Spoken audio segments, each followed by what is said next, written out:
వేల కోట్ల రూపాయలు ఎటువంటి వివక్ష లేకుండా, ఎటువంటి లంచాలు లేకుండా, ఏ నెలలో ఏమిస్తామో అని ముందే చెప్పి క్యాలెండర్ ప్రకటించి ఆ నెలలో అది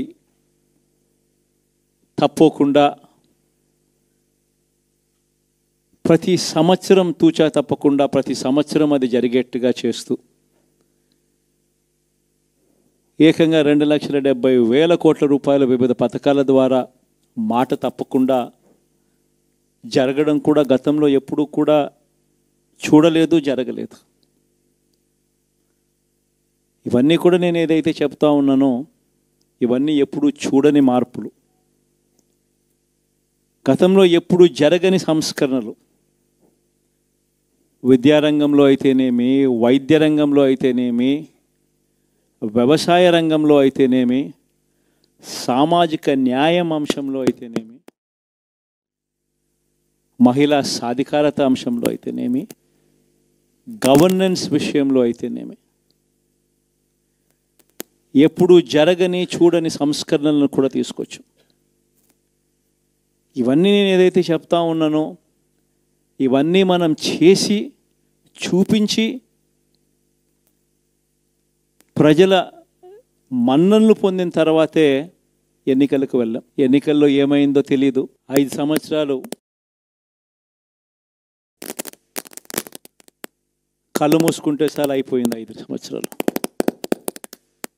మళ్ళీ 2024 నుంచి 2029 కూడా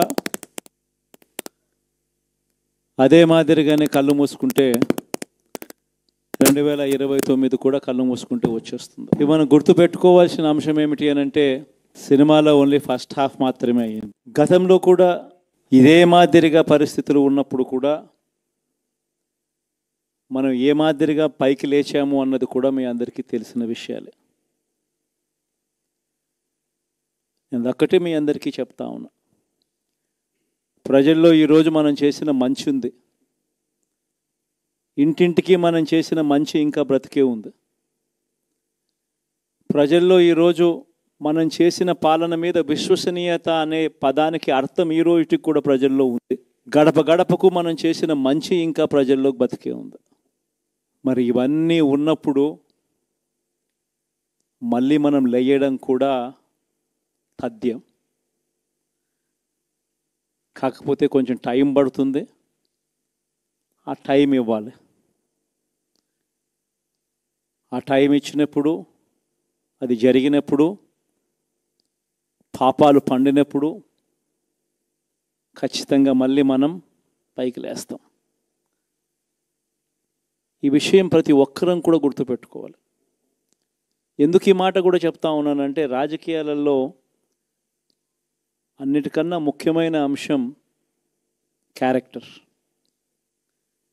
విలువలు, విశ్వసనీయత. ఈ పదాలకు అర్థం తెలిసి ఉండడం రాజకీయాలలో చాలా అవసరం. రాజకీయం అంటే ఎల్లవేళలా అధికారమే కాదు. అధికారంలో లేనప్పుడు కష్టాలు ఖచ్చితంగా వస్తాయి. కానీ ఖచ్చితంగా కష్టాలు వచ్చినప్పుడు మనం ఖచ్చితంగా ఏ రకంగా రియాక్ట్ అవుతామన్నది మన చేతుల్లో ఉంది. విలువలు, విశ్వసనీయత లేని మనిషిగా రాజకీయాలు చేద్దామా, లేదా కష్టాలు వచ్చినప్పుడు ఆ కష్టాలను ఎదుర్కొని హుందాగా నిలబడుతూ మళ్ళీ 5 సంవత్సరాలు కళ్ళు మూసుకుంటే 5 సంవత్సరాలు అయిపోతాయి, మళ్ళీ 5 సంవత్సరాల తర్వాత మన పాలన వస్తుంది, మన ప్రభుత్వం వస్తుంది, అప్పుడు మళ్ళీ మనమే ఆందోళన ఎక్కుతామన్నది కూడా గుర్తుపెట్టుకొని అడుగులు వేస్తామా అన్నది మనలో ప్రతి ఒక్కరూ కూడా ఆలోచన చేసుకోవాలి. ఇదే మన ప్రభుత్వం అధికారంలో ఉన్నప్పుడు కులం చూడలేదు, మతం చూడలేదు, ప్రాంతం చూడలేదు, రాజకీయాలు చూడలేదు, చివరికి ఏ పార్టీకి ఎవరు ఓటు వేశారు అన్నది కూడా చూడకుండా ప్రతి పథకము కూడా డోర్ డెలివరీ చేయించాం. మనం అర్హత మాత్రమే ప్రామాణికంగా తీసుకొని ప్రతి పథకము, ప్రతి మంచి కూడా ప్రతి ఇంటికి డోర్ డెలివరీ చేయించాం.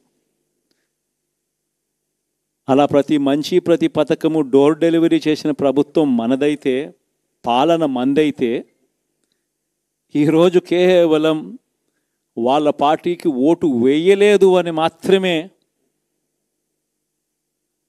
ఓటుకు వేయకపోవడమే పాపం అన్నట్టుగా ఈరోజు రావణ కాష్టం సృష్టిస్తూ ఉన్నారు, విధ్వంసం చేస్తూ ఉన్నారు,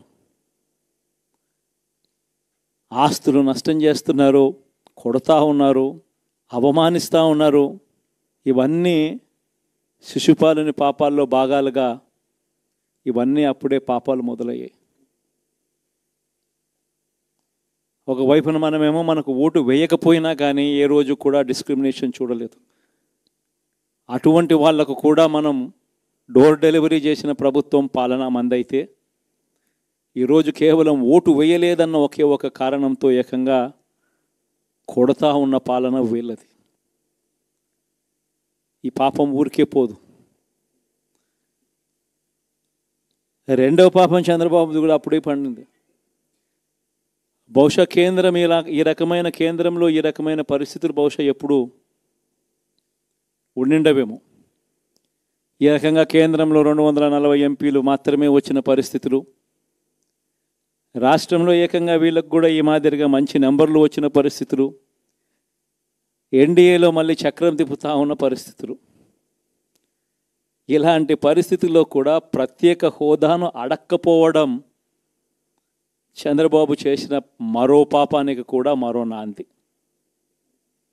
ఇలాంటి పరిస్థితుల్లో కూడా ప్రత్యేక హోదా మనం అడిగి తెచ్చుకోలేకపోతే రాష్ట్రంలో ఏ ఒక్క యువకుడు కూడా క్షమించడు చంద్రబాబు నాయుడు. మనం కొంచెం ఈ పాపాలు పండేదాకా మనం గట్టిగా దీన్ని నిలబడగలిగితే, ముందుకు తీసుకొని పోగలిగితే ఈ పోరాటాన్ని ఆటోమేటిక్గా శిశుపాలుని 100 పాపాలు ఫాస్ట్గా ఎరోడ్ అయిపోతాయి. అంటే ప్రతి ఒక్కరూ ఈ విషయాలన్నీ గుర్తుపెట్టుకోమని కోరుతాం. ఎన్ని బహుశా నేను చెప్పేటివన్నీ కూడా మీ అందరికీ కూడా తెలియనేటివి కాదు. కేవలం నేను మీ అందరికీ గుర్తు మాత్రమే చేస్తా ఉన్నా. కష్టాలు రావడం అన్నది సర్వసహజం.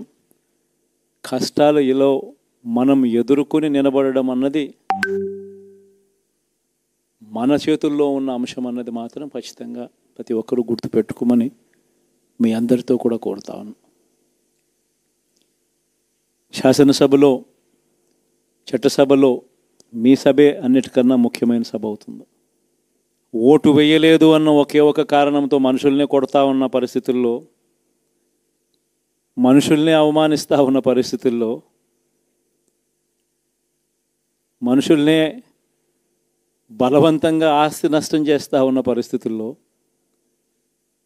ఇక ప్రతిపక్షం ఉన్నది ఒకటే ఒక పార్టీ, ఆ పార్టీకి అవకాశం ఇవ్వాలా అన్న కనీస నైతిక విలువలు వాళ్ళు పాటిస్తారన్న నమ్మకం నాకైతే లేదు. కాబట్టి మీరు చేయాల్సిన పాత్ర గొప్పది, చాలా ఉంది అన్నది మాత్రం గుర్తుపెట్టుకోండి. రాబోయే రోజుల్లో యాక్టివిటీ లెవెల్స్ అనేది ఆటోమేటిక్లీ పెరుగుతాయి. రాష్ట్ర వ్యాప్తంగా ఉన్న కార్యకర్తలందరినీ ఎవరినైతే వాళ్ళు ఇబ్బందులు పెట్టారో ఖచ్చితంగా వాళ్ళందరికీ మనోధైర్యం ఇస్తూ వాళ్ళ గ్రామాలకు వెళ్ళి వాళ్ళకు తోడుగా ఉండే కార్యక్రమాలు చేసే కార్యక్రమాలు జరుగుతాయి. రాబోయే రోజుల్లో ఇంకా టైం గడిచే కొద్దీ ప్రజల్లోకి వెళ్ళే కార్యక్రమాలు ఇంకా ముమ్మరం అవుతూ పోతాయి.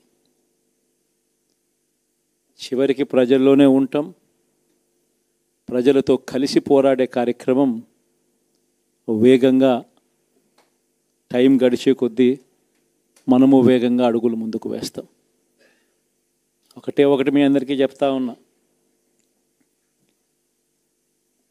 ఏకంగా 14 నెలలు పాదయాత్రలు చేశాం. ఆ వయసు ఈ రోజుటికి నాకుంది. ఆ సత్తువ ఈ రోజుటికి నాకుంది. కాబట్టి మీరు మాత్రం ప్రతి ఒక్కరూ గుర్తుపెట్టుకోండి, ఆ టైం వచ్చేదాకా మీ పాత్ర చాలా కీలకం. ప్రతి ఒక్కరూ ఈ విషయాన్ని మాత్రం